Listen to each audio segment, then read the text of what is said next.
Donald Trump just signed an executive order to end birthright citizenship. And he signed this because of a racist conspiracy theory promoted by a right-wing extremists that are scared that brown people are going to repopulate and overtake the government and overtake America and cause white genocide. And also, Elon Musk did a Hail Hitler salute. And I just want to say thank you for making it happen. Thank you.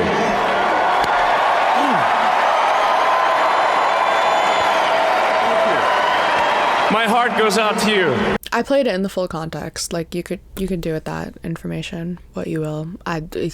He did the salute. I know what he did. You know what he did. I'm not gonna get hung up on defending it, on going through all the intricacies. I don't care, okay? I don't even need to, okay? Because he's been so publicly open in support. He supports the far right extremist neo-Nazi party in Germany. I mean, these people advertise with Nazi dog whistles. This is on RSBN. This is Right Side Broadcasting Network. This shit got 1.5 million views, and it's a fucking Nazi dog whistle. 1488, that's a Nazi dog whistle. They're so brazen with it. There it is, just right next to his face, just right there. I'm very careful with the battles that I pick with people. So if I make a statement like Elon Musk is anti-Semitic, I would not reference him doing a Hail Hitler salute and then denying it afterwards. I would not cite that as evidence. I would cite his support of the AfD. If I were to make the claim that there are Nazis in the right-wing party, I'm not going to cite when Donald Trump said there are fine people on both sides of Charlottesville, even though that was disgusting of him. And even though I condemn him for that, and even though that was like fucking crazy that people try and defend it by saying, oh, well, he was just saying that there was good people on both sides. He was just like being partisan.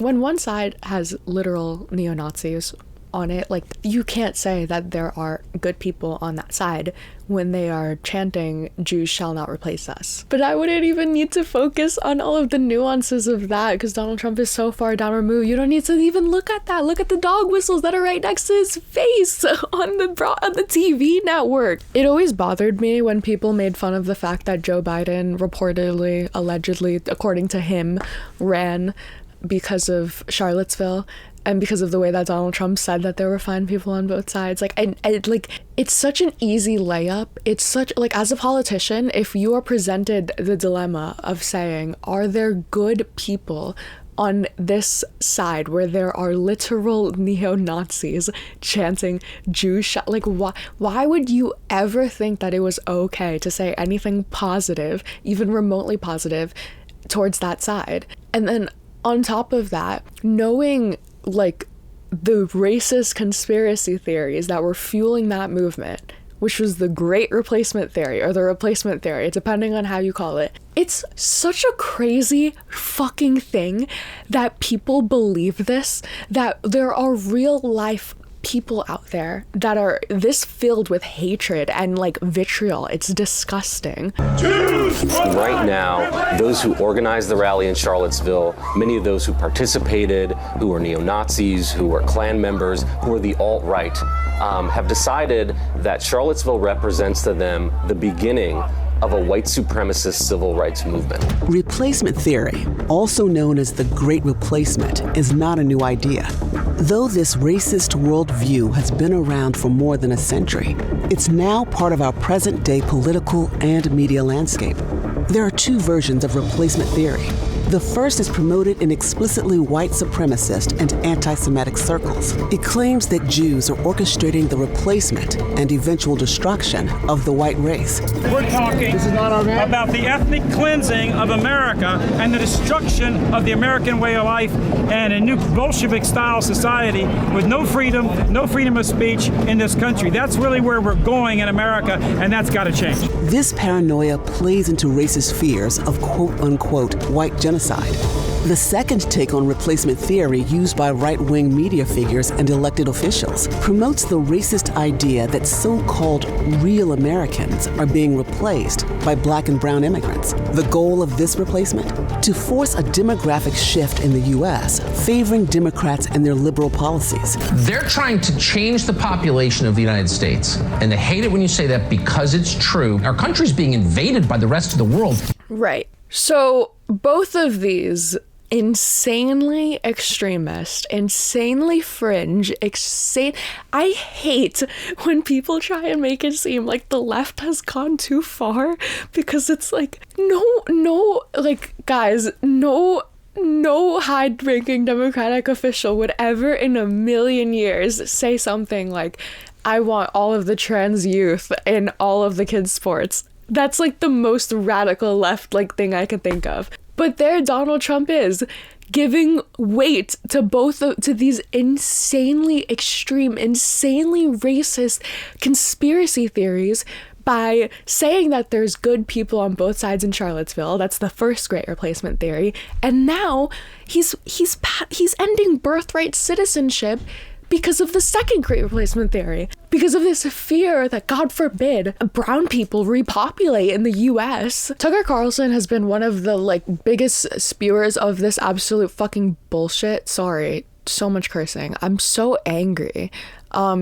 But like the whole motivation, the whole excuse, the whole like everything that they were saying about the 2020 election being stolen was part of this great replacement theory, was part of this idea that there were all of these brown people coming in and being like bussed in up to the voting services and just like changing all of the votes, and they were gonna come in here, they're all gonna have babies, and then those babies are gonna be voters, and like that's it. Like how dare they? And like now these people are fucking celebrating. Like, what is this logic? If a pregnant woman breaks into your house and has a baby on your sofa, does that mean that you are now responsible to raise that child as your own?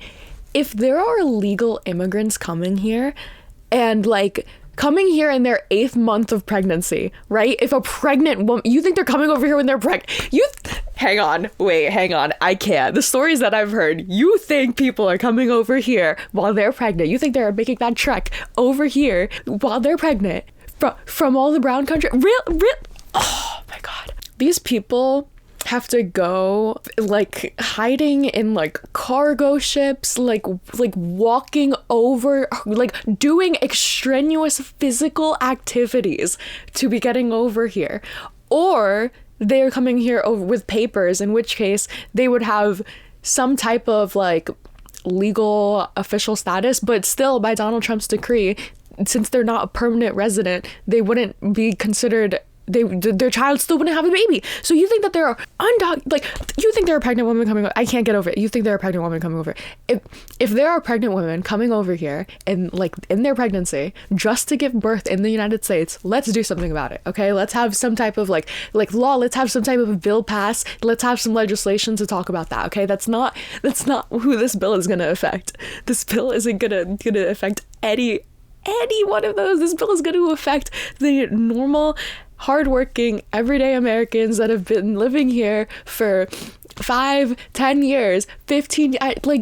These are people that are contributing to society. These are the people that are like, I hate to use these stereotypes. These are like normal everyday. These are your neighbors. I can't. You're not allowed to ask kids in school if they're like undocumented or documented. These are just people. These are just because they're just kids. Because they're just kids. They can't control it. Like, how are you gonna punish a kid just for the crime of being born? Just because he's born, now they're legal. Like, people that have been living here, paying taxes here, working towards. Do you know how hard it is to get citizenship here? Do you know how difficult it is? There are entire black markets for like sham weddings and different like ways that people have to jump through hoops to get citizenship here. It's so difficult. And we're not talking about any type of way to make it easier for them. We're not talking about any type of reform to get legal immigration, to get people with degrees citizenship, That's something that Donald Trump himself said that he wanted to do. No, we're not talking about any of that. We are immediately going for the most extreme, the most racist, the most like far out there solution to the problem. Like there's a million different things that could have been done to address this issue before you rewrote the Constitution. But that's not what it's about. It's not about addressing the issue. It's not. It's about fear-mongering. It's about having a scapegoat. It's about having someone to blame when Trump fucks up the economy with his tariffs. It's about it's just about othering everything. Don't look at me, look at them. It's their fault. It's their problem. Don't look at the billionaires that are getting a fuck ton of money from the government. They're the real welfare queens. Don't look at them. Don't look at them. Look at all the little immigrants that are just working hard every day, getting treated so unfairly in workplaces because they don't have the same types of rights or guarantees as any type of citizen. And they're just trying to make a living, just trying to work. People come over here to work. People don't come over here for the welfare system. We have a shit welfare system. People don't come over here for that. People come over here to work and make money because we are a capitalist country. The idea that people are coming over here just to have babies, just to abuse the welfare kids, just to have 4, 5, 6 babies, just to get all those tax credits, is all that welfare money from it's fucking ridiculous. It's ridiculous. And I can't believe that this is being validated in just normal politics. Just like the president is validating this and giving credence to this, and this is gonna get appealed up to the Supreme Court, and in all likelihood it's gonna get approved, probably, going based off of their record, which is just fucking ridiculous, because then we have the ERA that did everything right, the Equal Rights Amendment that did everything right, but no, it's not getting approved. And I wrote an entire Substack article about that if you want to read more. That was such a good promo. Link in bio, go check it out. Make sure to drop a like and subscribe. I'm supposed to be doing these calls to actions more.